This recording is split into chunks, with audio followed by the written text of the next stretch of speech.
Breathe. Reflect. May the Buddha guide you well. Where is heaven? People often ask, where is heaven? If you're fond of the world, you would simply answer, heaven is right here in this world, the world that you and me live in. If you feel the world is not a good place to live, but your family life is warm, it's happy, then normally you should answer, heaven is right here in my house. If you feel your family life is chaotic and burdensome, and you can only find peace when you're all alone, you would simply answer, heaven is right here in my mind. However, if you're not at peace with yourself and your heart is full of hatred, full of misery, you will not find heaven anywhere. I think your life would just be miserable. Where is heaven? Heaven is right next door to hell. Consider the following story about heaven and hell. Let's say all chopsticks in both heaven and hell are 3 feet long. Interesting things can happen during mealtime. Whenever someone in hell picks up a morsel of food with the very long chopsticks, he or she goes hungry because the food will not reach his or her mouth.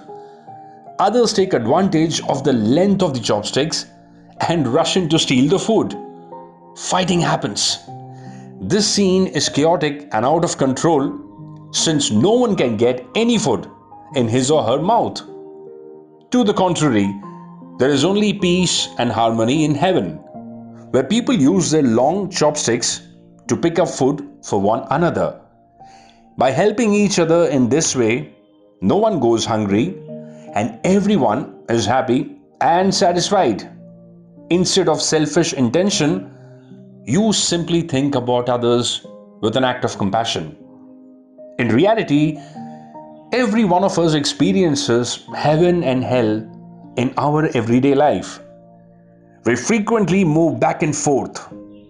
As long as we are compassionate and generous in our interactions with one another, we are in heaven here and now.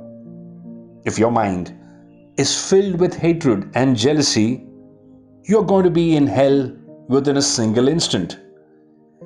If we fail to realize the wonder of heaven, we will be in hell even if we are indeed in heaven. Let me explain. If you want to learn to face adversity with the teachings of the Buddha, to transform the bad into the good, then the hell becomes the heaven right there. Where is heaven? Heaven is in our minds as long as the mind is pure, true, beautiful, good, and most important, honest. Engaged in the ongoing spirit of generosity towards others. Attaining heaven does not depend on earning or giving money. To discover heaven, one simply has to examine your mind. Why labor seek the so-called extraordinary outside of you? Listen to what I have just said and apply it. Heaven is right here in your mind, before your eyes, in what you do.